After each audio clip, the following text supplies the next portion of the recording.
الحمد لله رب العالمين والعاقبة للمتقين ولا عدوان إلا على الظالمين. أشهد أن لا إله إلا الله وحده لا شريك له وأشهد أن محمدا عبده ورسوله.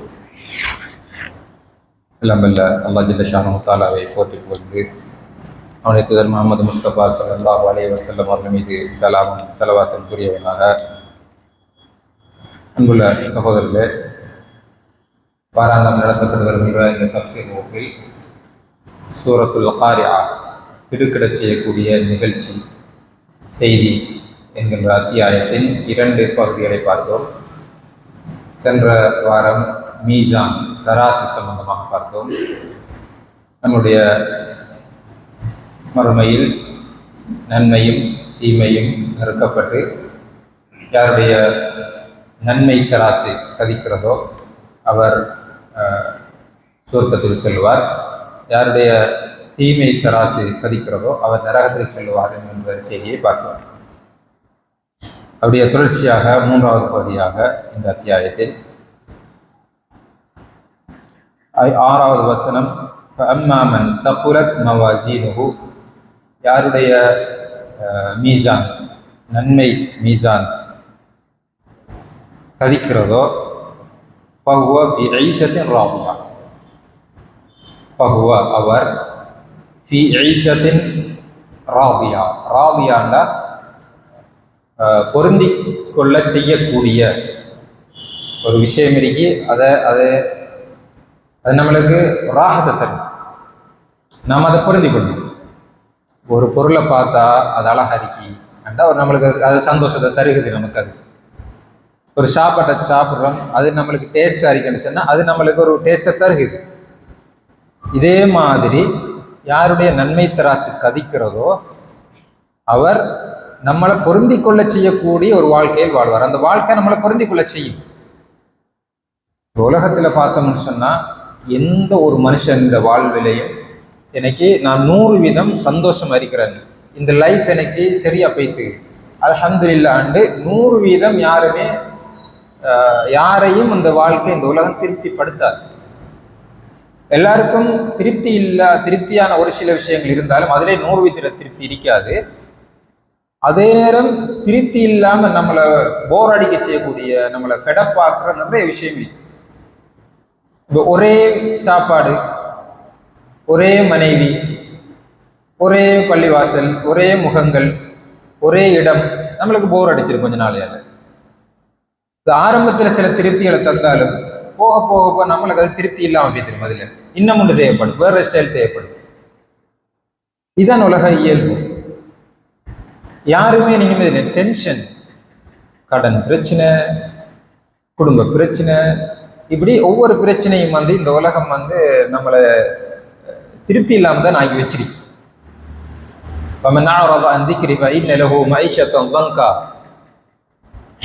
யார் அல்லாஹுடைய வேதத்தை புறக்கணிக்கிறாரோ அவருக்கு நெருக்கடியான வாழ்க்கையை நாம் கொடுப்போம்னு அல்லாஹ் சொல்றார். ஆனா மறுமைக்கு போனோம்டா அந்த மறுமை வாழ்க்கை நம்மளை திரும்ப திரும்ப திரும்ப நான் நல்லா திருப்தி அடிக்கணும் என்று அந்த கொஞ்சம் கூட ஃபெடப்பாக மாட்டோம், கொஞ்சம் கூட நம்மளுக்கு போர் அடிக்காது. அப்படிதான் நல்லா அதை ஆக்கி வச்சிருக்கான். இப்ப மனைவிமார் கூட இந்த உலகத்துல கல்யாணம் முடிச்சு இப்ப எல்லாம் எத்தனை நாளைக்கு சந்தோஷம் அறியாங்க தெரியா. முந்தி ஆசை 60 மோகம் 30 சொல்லுவாங்களே, இப்ப அதெல்லாம் இல்லை, அதெல்லாம் இப்ப குறைஞ்சிட்டு. இப்ப ஒரு மனைவியை வச்சுட்டு ஏதோ ஒரு நிர்பந்தத்துக்காக தான் வாழ்ந்துட்டு இருக்கிறான் நிறைய பேர். இன்னும் ஒரு மனைவி இருந்த நல்லம், இன்னும் ஒரு கல்யாணம் முடிச்சா நல்லம், ஆனா முடிச்சு கொள்ள இயலாத மனோநிலை, அல்லது ஏதோ ஒரு இயலாத நிலை. இது மனைவியிலேயே இப்படி. ஆனா மறுமையில் எப்படி? ஒரு மனுஷனுக்கு 100 பேருடைய சக்தி கொடுக்கப்படும். ஒரு மனுஷனுக்கு 100 பேருடைய ஆண்மை சக்தி கொடுக்கப்படும். மனைவியை பார்த்துட்டு அவன் வெளியே போய் திரும்ப ஊட்ட வந்தானண்டா ஏற்கனவே இருந்ததை விட இன்னும் அவனுக்கு ஆசை கூடும் மனைவியில. அப்படிதான் நல்லா ஆக்கி வச்சுக்கிறான்.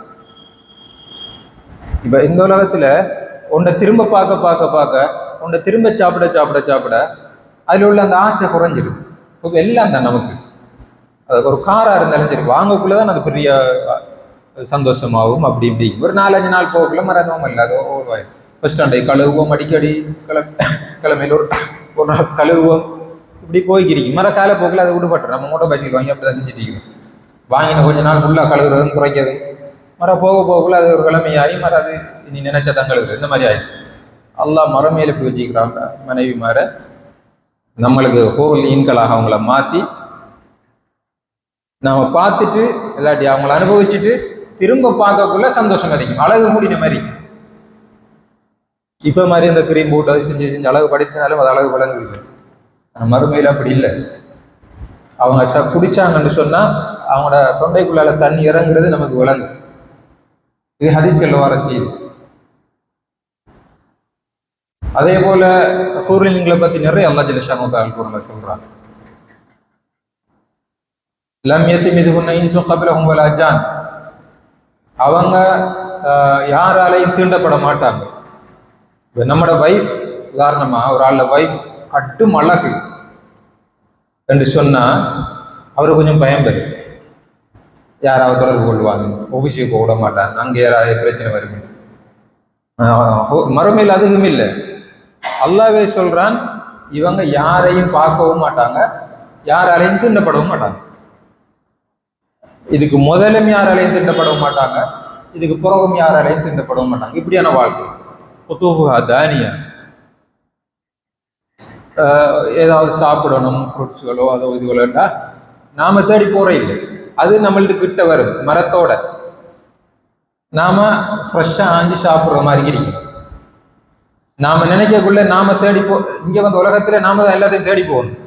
உலகத்துல நம்மளை தான் தேடி வரும் எல்லாம். ஒரு சாப்பாடோ இல்லாட்டி ஒரு ஃப்ரூட்ஸோ இல்லாட்டி வேற என்னமோ எந்த ஒரு ஆசையோ விருப்பமோ வந்தா நாம நினைச்சா சரி, அது நம்மளை தேடி வரும். இப்படியான ஒரு வாழ்க்கை. பாத்ரூம் போகணும், டாய்லெட் போகணும், இந்த இஷ்யூவும் இல்லை. அவங்க விடுற ஏவரை தான் அவங்களோட உடம்புல இருக்கிறத எரிச்சுடும். அந்த ஏவரை கஸ்தூரியை விட வாசமாக இருக்கும். இந்த மாதிரியான யாருக்குமே கடன் பிரச்சனை இருக்காது, புள்ள குட்டி பிரச்சனை இருக்காது, மனைவி பிரச்சனை இருக்காது, பக்கத்தோட்டு பிரச்சனை இருக்காது, வயசு போற பிரச்சனை இருக்காது, நோய் பிரச்சனை இருக்காது. இதெல்லாம் நம்மளுக்கு ராதியா, ஐஷா ராதியா, அது நம்மளை பொருந்தி கொள்ள செய்யும். அந்த பொருந்தி கொள்ளக்கூடிய வாழ்க்கை நாம் எடுக்கணும்னு சொன்னா இந்த உலகத்துல கஷ்டப்படணும். கஷ்டப்பட்டு பயான்ல இருக்கணும், கஷ்டப்பட்டு குர்ஆன் ஓதணும், கஷ்டப்பட்டு தொழணும். மற்ற எல்லாரும் நல்லா இருக்கிற மாதிரி நம்மளுக்கு விளங்கும். ஏழையா இருந்தாலும் கஷ்டப்பட்டாலும் வட்டிக்கு போகக்கூடாது. இந்த உலகத்துல பொறுமையாக சகிப்பு தன்மையோடு இருந்தால் மட்டும்தான் அந்த தராசு கதிக்கும். அப்ப பாருங்க, நன்மை தராசை கதிச்சாத்தான் இந்த ஈஷா ராதியா கிடைக்கும். அப்ப நன்மை தராசை கதிக்க சொல்றதுக்கு செய்யறதுக்கு சுப்ஹானல்லாஹி வ பிஹம்திஹி சுப்ஹானல்லாஹில் அஸீம், சுப்ஹானல்லாஹ் வல்ஹம்துலில்லாஹ், இது நிறைய சொல்ல சொல்ல சொல்ல நம்முடைய மீசான் கதிக்கும். மீசான் கதிச்சா ஈஷா ராதியா கிடைக்கும். அப்ப போன முறை நாம தராசை கதிக்க செய்யறதுக்கு சுப்ஹானல்லாஹி வ பிஹம்திஹி சுப்ஹானல்லாஹில் அஸீம் என்று சொல்லணும். எத்தனை பேர் சொன்னோம்? எத்தனை பேர் அதை ப்ராக்டிஸ் பண்ணினோம்? எத்தனை பேர் ஒரு நாளைக்கு 100 தரம் 200 தரம் செய்ய நினைச்சோம்? எப்போதும் சொல்லலாம். பயங்கடுக்கையும் சொல்லலாம், வாகனத்துல போக்குல வரக்குள்ள சொல்லலாம், கருதுபட்டு சொல்லலாம், அடிக்கடி சொல்லணும். அப்ப மீசான் தரசு கதிக்கும். ரைட். 7ஆம் வசனத்துல சொல்றார், வ அம்மா மன் கஃபத் மவாசீனுஹு, யாருடைய நன்மை தராசு கதிக்காமல் வெயிட் குறைஞ்சிருக்கிறதோ, வெயிட் குறைஞ்சா பாவத்தராசு கதிக்கும். அப்ப யாருடைய நன்மை தராசு கதிக்காமல் இருக்கிறதோ, பாரம் குறைஞ்சிருக்கிறதோ, ஃபஉம்முஹு ஹாவியா. ஃபஉம்முஹு, உம்முஹு என்று சொன்னா ரெண்டு கருத்து இருக்கு. ஒன்று அவனுடைய உம்மா, உம்மா தாய், அவனுடைய தாய் நரகமாகும் என்றா அவனுக்கு சொந்தமானது நரகமாகும். நரகம் தான் நமக்கு சொந்தம். நமக்கு எப்படி ஒருவனுக்கு கட்டாயம் ஒரு உம்மா இருக்கணுமோ, எப்படி அவன் உம்மா உரிமை கொண்டாடுவானோ, அதே போல அந்த நரகம் தான் இவனை உரிமை கொண்டாடும். இதுகள் அவன் போய் சேருகின்ற இடம். அப்ப யாரு நன்மை தராசி கதிக்கலையோ, வெயிட் குறைஞ்சிருக்கதோ, அவர் நரகத்துக்கு போய் சேருவார். இன்னும் ஒன்று இருக்கி உம்மு சொன்னா உச்சந்தலைக்கு சொல்றது. அவனுடைய உச்சந்தலை நரகத்தில் இருக்கும். இது 3 கருத்துல எந்த கருத்து எடுத்தாலும் சரிதான், எல்லாம் கருத்துல ஒன்றுதான், விஷயத்துல ஒன்றுதான். கருத்துல வித்தியாசம் இருந்தாலும் விஷயத்துல ஒன்று.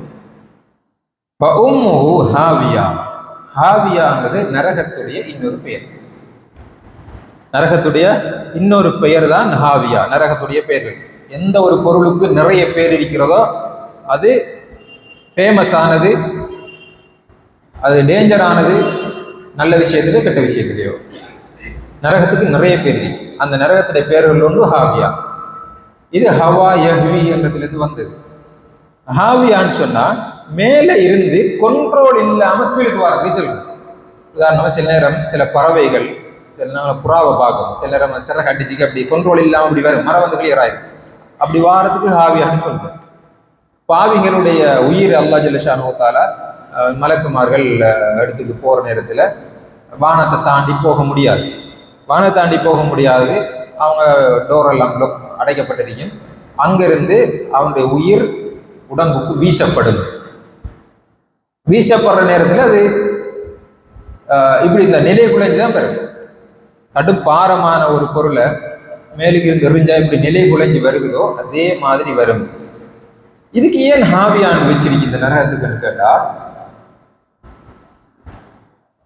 அந்த நரகத்துடைய ஸ்பெஷல், இந்த ஹாவியான நரகம் இருக்கே, இதுல ஸ்பெஷல் என்றால் அதுல வீசப்படக்கூடியவர்கள், அந்த நரகம் எவ்வளவு ஆழமாக இருந்தாலும் அதில் வீசப்படக்கூடியவர்கள் இந்த உச்சந்தலை படுற மாதிரி தான் விடுவான்.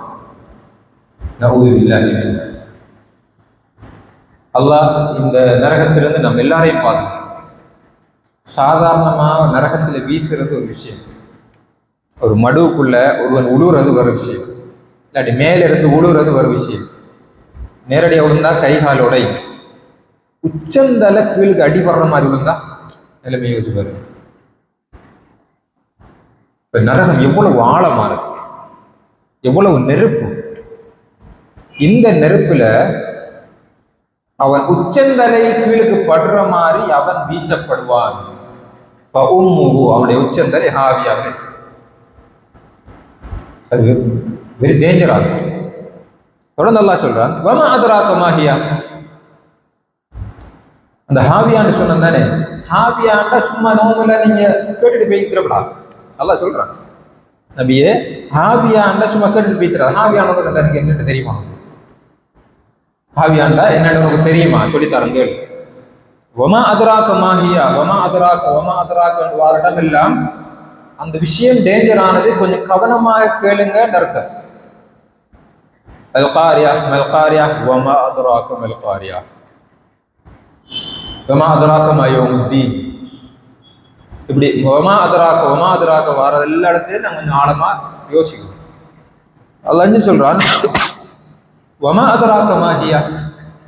ஏற்கனவே ஹாவியான்னு சொன்னதானே, அந்த ஹாவியாண்டா சும்மா கேட்டுட்டு நரகம் அதுல இது உச்சந்தலை படுற மாதிரி உள்ளுற என்று சும்மா நினைச்சிடாது. அது என்னன்னு தெரியுமா? ஹாவி. அந்த நரகம் நெருப்பு. நரகத்தில் அல்லாஹ் ஜல்ல ஷானஹு தஆலா தண்டிக்கிற மிக முக்கியமான விஷயங்கள் உண்டு. சூடு, குளிராலையும் தண்டிப்பான், சூட்டாலையும் தண்டிப்பான். நாருன் ஹாமியா. ஹும்மான்னு சொன்னா காய்ச்சல். ஹும்மா ஹாமியா எல்லாம் உண்டு. ஹும்மாண்டா காய்ச்சல். காய்ச்சல்னா சூடு அடிக்கிறதுக்கு அந்த காய்ச்சல்னு சொல்லு. அப்ப நாருன் ஹாமியாண்டா பயங்கரமான சூடான நெருப்பு. நரகத்தில் உள்ள சுடுதண்ணியை குடிச்சா அந்த உடம்புல உள்ள குடல்கள் எல்லாம் அப்படி கரைஞ்சி ஓடும். நரகத்தில் கொடுக்கப்படுகிற தாகம் என்று கத்தக்குள்ள சுடுதண்ணி தண்ணி கிடைக்கும். அந்த தண்ணியை கட்டாயம் குடிப்பாங்க. என்னடா கடுமையான தாகமான நேரத்துல சுத்தமான தண்ணி நாம எதிர்பார்க்க மாட்டோம். நாக்க நிலைச்சு தொண்டை நிலைக்கிறதுக்கு ஒரு ஊத்த தண்ணி கிடைச்சாலும் குடிச்சிருவோம். கடும் தாகமா இருந்தா மறுமையில கடுமையான தாகத்தை அல்லாஹ் ஏற்படுத்துவாங்க. ஏற்படுத்தி அவங்க தாகம் தாகம்னு கத்துவாங்க. அல்லாஹ் தண்ணி குடிப்பாங்க. அது கடும் சூடு அரிக்கும். அதை குடிப்பாங்க. குடிச்சா தொண்டைக்குள்ளால போன உடனே இந்த குடல் அதில் அள்ளி கரைஞ்சி பின்பு வாரத்து வழியா வெளியே வரும். இது சுடு தண்ணி. பயங்கரமான நரக நெருப்பு. இதெல்லாம் சொல்ற நேரத்துல இது ஒரு கேலஸா நாம இருந்துட்டு போறோம். என்னமோ ஒரு விஷயம் சொல்ற மாதிரி அப்படி கேட்டுட்டு போறோம். இது மனசுல வரணும். எந்த அளவுக்குன்னு சொன்னா, இது இந்த கடுமையை பத்தி ரசூலுல்லாஹி ஸல்லல்லாஹு அலைஹி வஸல்லம் சொல்றாங்க,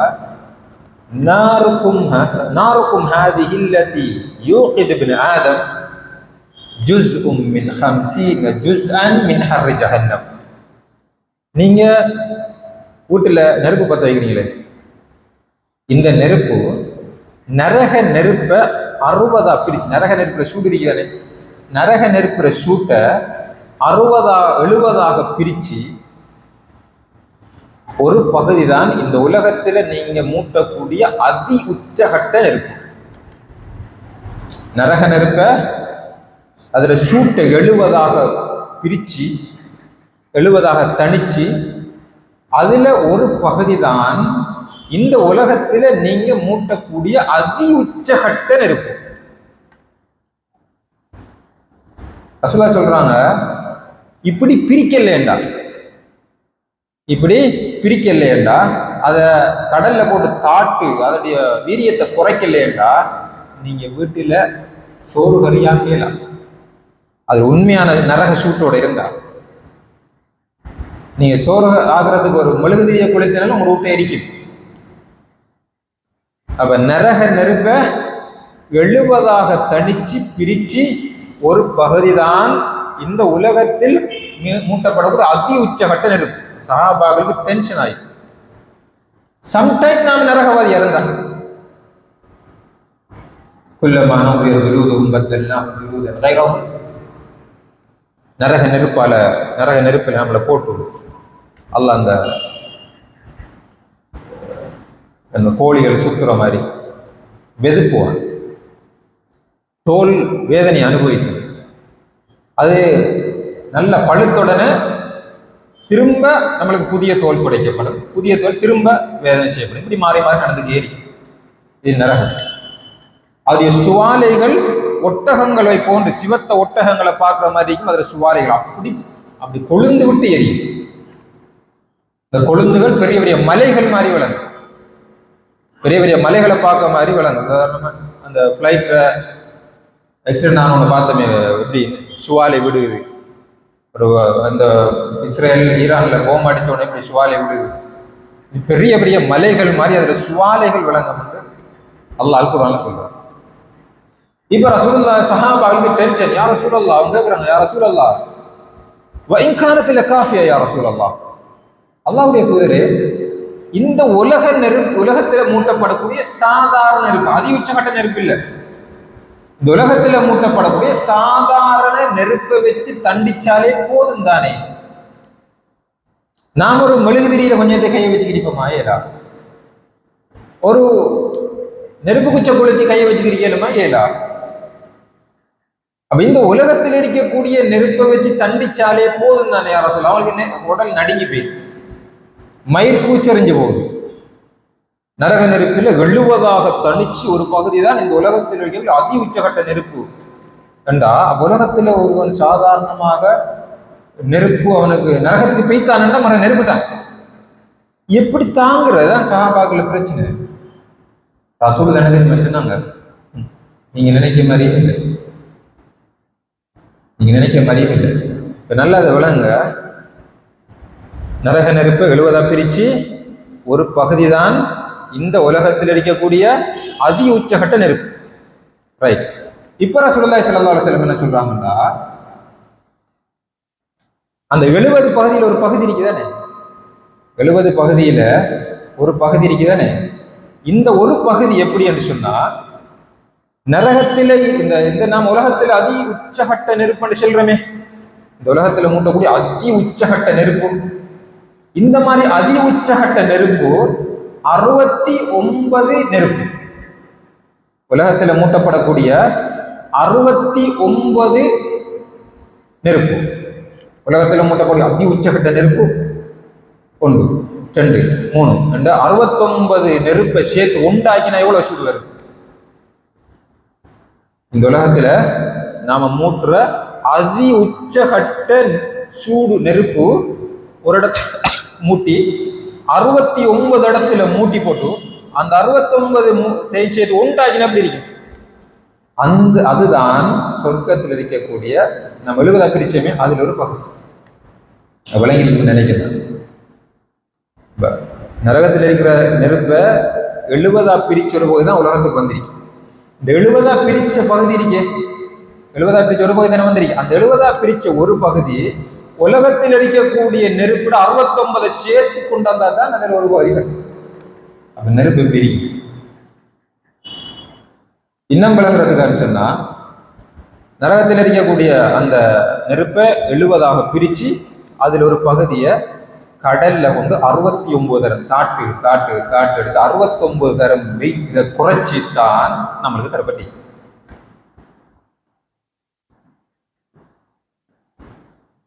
நரக நெருப்பு அப்ப எப்படி இருக்கு? நரக நெருப்புல 70 பிரிச்சு அதில் ஒரு பகுதியை கொண்டாந்து தந்திருந்தா கூட பரவாயில்லை. நரகத்திலே நெருப்பு 70 பிரிச்சு அந்த ஒரு பகுதியை கொண்டாந்து கடல்ல 69 தரம் தாட்டெடுத்து அதுல சூட்டை எல்லாம் இல்லாமல் ஆக்கி நெருப்பை கொண்டாந்து 69 தரம் கடல்ல தாட்டெடுத்த மறங்கி நெருங்கி போகுது. ஒரு தரம் தாட்டு 2 தரம் தாட்டு எடுத்தாலே நெருப்பு உணர்ந்து போயிடுது. 69 தரம் அந்த 70 ஒரு பகுதியை கொண்டாந்து தாட்டெடுத்து தந்ததுதான் இந்த உலகத்தில் இருக்கக்கூடிய அதி உச்சகட்ட நெருப்பு.